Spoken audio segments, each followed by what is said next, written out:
sending it to your kids? Yeah. Okay. I noticed this purple one. Red.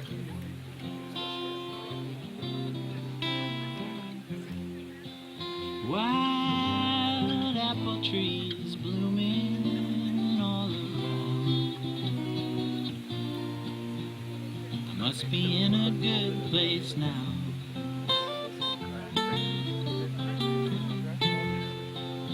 Sunshine coming through rainbow-colored skies paints pretty pictures in my mind.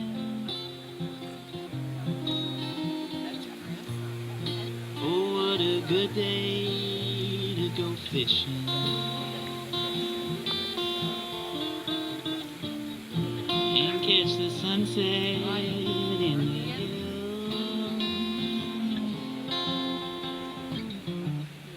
dream of my yesterdays and tomorrow. I know that you'll be with me still.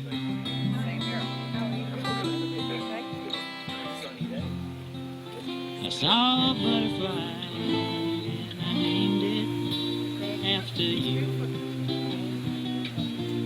Your name has such a pleasant sound.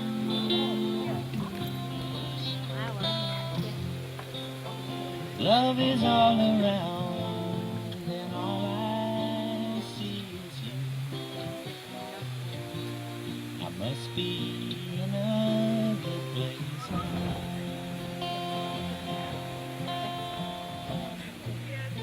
Oh, what a good day to go fishing and catch the sunset in the hills.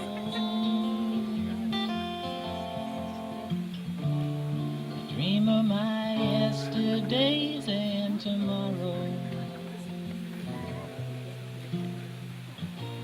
I know that you'll be with me still.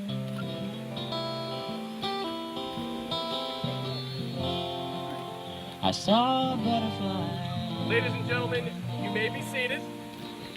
And as you do, I want you everyone to thank Richard and Carol, Holly and Dean for the gift that we're about to embark on today. Yay! Must be in a good place now.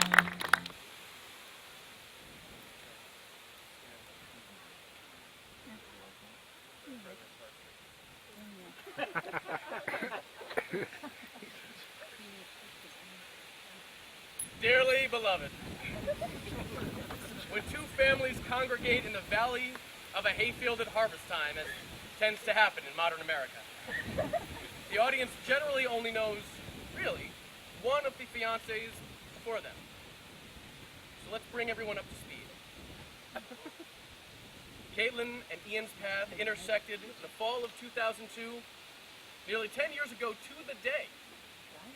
And after a brief period of sampling their alternatives, these offspring, or siblings, or friends, or whatever they may be to you, decided that this was a world they wanted to tackle together. They cohabitated in Connecticut College, and thereafter right here in Albany County, until challenges found them apart and ultimately separated on opposite sides of continent. But as we all know, and as our presence here today kind of gives away the happy ending, Ian and Caitlin have never been keen on giving up on one another and the prospect of their future together. She chased her dreams to the desert, and he chased her to her dreams. And in the process, decided that Caitlin's world was in need of another mustache. Now, before we together pen the next chapter in this frequently dramatic but always heartwarming narrative, join me in a little existential exercise. So it's a good idea to check in with yourself and ask, what's going on right now? For example, why are you two marrying each other? Or even better, why are you getting married at all? Stay with me. Okay, I'm going to bring this back. According to the National Center For health statistics, nearly 50% of first marriages do end. And let's not even discuss the roots of marriage. I'll leave that to Wikipedia, which states that the common element of marriage across cultures and throughout time is the institutionalized transactional access to women so as to moderate the intensity of intra-societal competition and establish paternalistic possessory rights. Indeed, but for Disney, would we even associate love with marriage? Or put another way, is happily ever after consistent with till death do us part? Well, here's where it does get inspiring. Though I'm not personally in a position to comment on marriage or to reflect on its value after a lifetime of perspective, I do have 30 years of the Dean and Holly show under my belt. And I also have a web-enabled cell phone. So after hours scouring cyberspace for reflections by those who have been in the trenches, it appears that the answer to whether happily ever after merges with till death do us part is up to each of us, or more immediately, to you two. The church, the state, Hollywood, they all share their perspective, too often, on what a marriage should be. But the consensus among the veterans who have been there, evidently, is make it up as you go along. You are the only authorities on what will forever make your marriage the place you call home. And that is what we're here to do. In standing here at the threshold of pledges you'll make to commit yourselves to each other's, the scholars say that done correctly, marriage is not about sacrifice. Sacrifice of your dreams, of your desires, of your commitment to yourselves. Rather, the true marriage encourages and facilitates those things. Your relationship has always been to do with what you please. And for 10 years, your decisions have time and again, careers, pets, maybe children, definitely mustaches.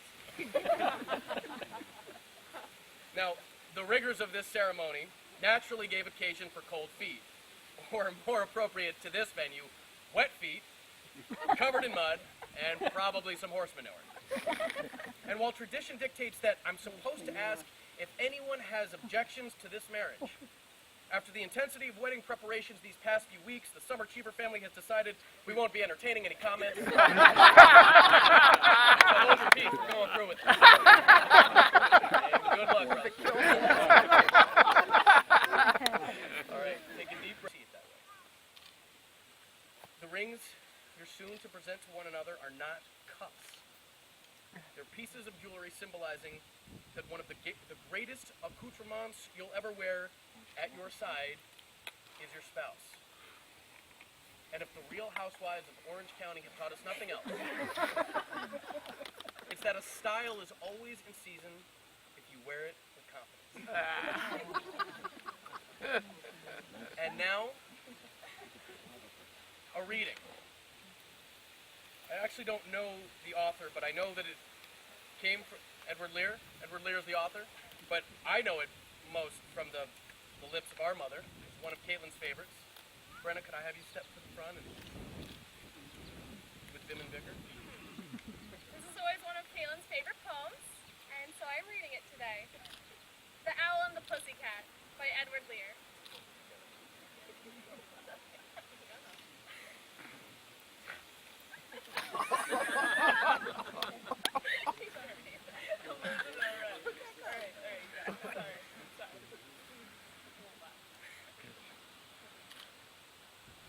The owl and the pussycat went to sea in a beautiful pea-green boat. They took some honey and plenty of money wrapped up in a 5-pound note. The owl looked up to the stars above and sang to a small guitar. Oh, lovely pussy, oh pussy, my love, what a beautiful pussy you are. You are, what a beautiful pussy you are. Pussy said to the owl, you elegant fowl, how charmingly sweet you sing. Oh, let us be married, too long we have tarried. But what shall we do for a ring? They sailed away for a year and a day to the land where the bong tree grows. And there in a wood a piggy wig stood, with a ring at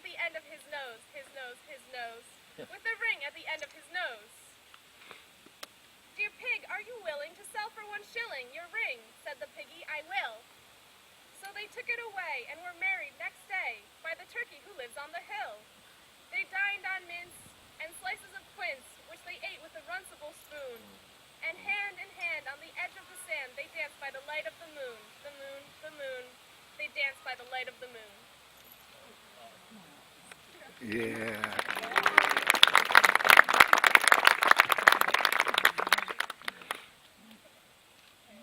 As this wedding kicks off your 10th anniversary together,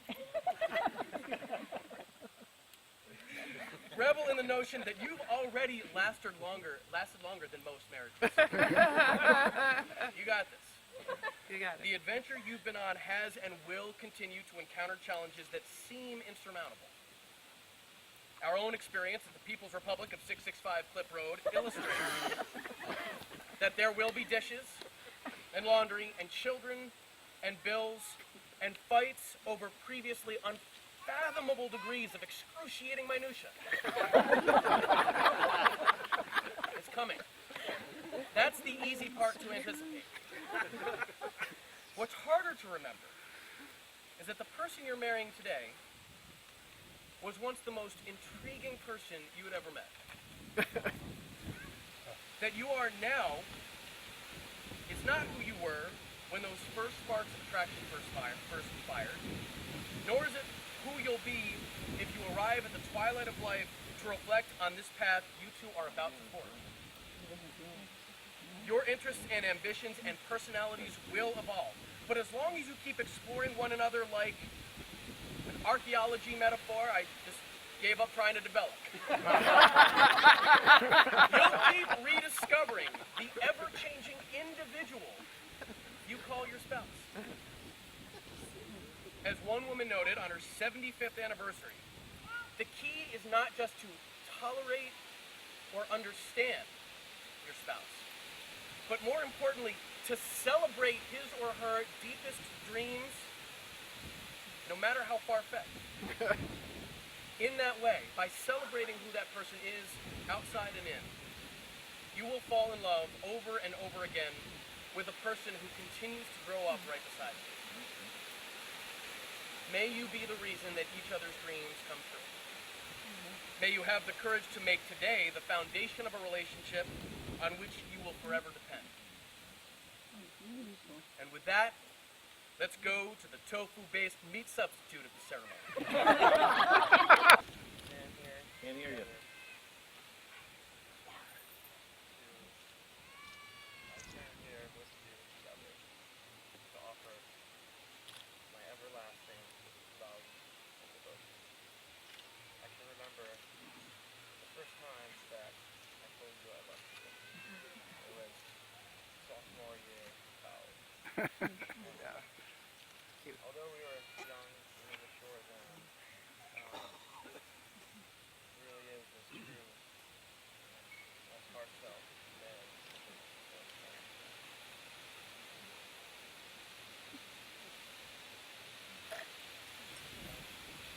Might not say this very often, but you really are the most beautiful, smart, gorgeous, amazing person I've ever met.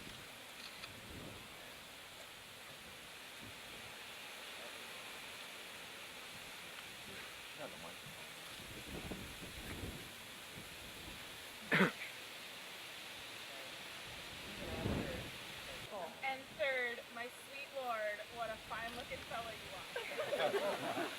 From the beginning, you've been my best friend, confidant, partner in crime, and absolute love of my life. It only took a couple of years of our being together to convince me that I wanted you in my life forever. Sometimes I can't believe how lucky I am to have found a guy who is willing not only to move across the country for me, but then again across the state of Colorado as well. I know what a lucky girl that makes me, and I will do my best to never take that for granted. You constantly inspire me to be a better person for me, and I feel so blessed to be going through life with my best friend. I can't stand here and tell you that our marriage will be perfect and sunshine and roses all the time, but I can tell you that I will try my hardest to make it so. I will do my best to be the person you believe me to be. And as you help me be a better person, I hope I do the same for you. I promise to do the best I can to accept you as you are, as I know you constantly are doing for me. I will do my best to let the small things slide and continue to focus on the positive future I know we're going to make together.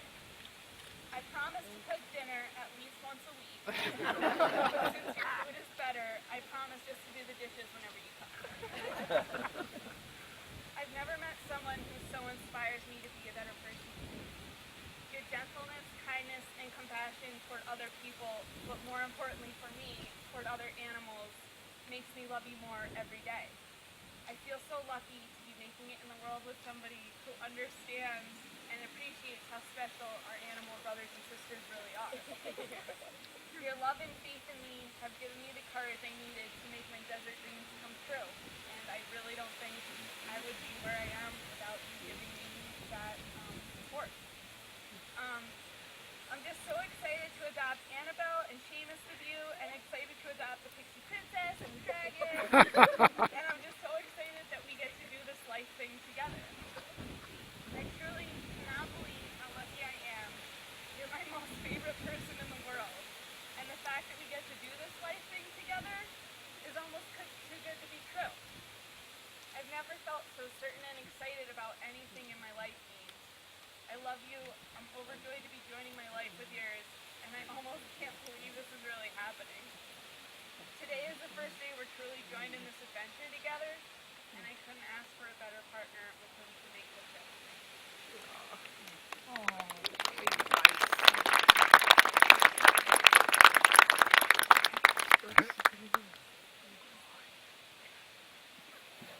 Actually, hold on to this. Dean, do you take Cobbles to be your lawfully wedded wife? Do you promise to love, honor, cherish, and protect her in sickness and in health, for better or worse, for as long as you both shall live? Cobbles, do you take Ian to be your lawfully wedded husband? Do you promise to love, honor, cherish, and protect him in sickness and in health, for better or worse, for as long as you both shall live? Yes.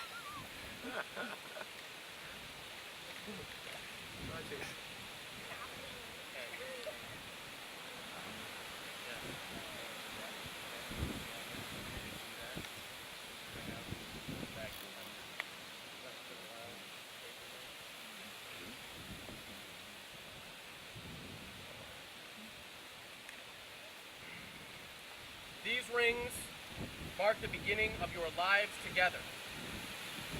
These are the ones not incense.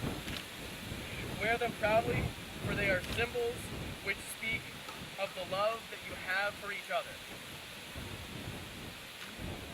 Ian, will you please slip the ring on your side?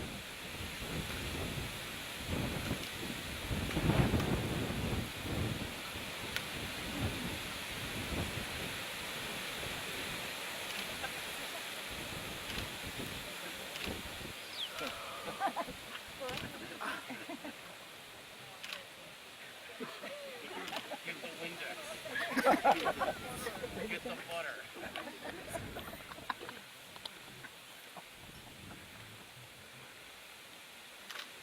Today, Caitlin and Ian have united two distinct communities of friends and relatives to build a network of love and support for the family you two are becoming.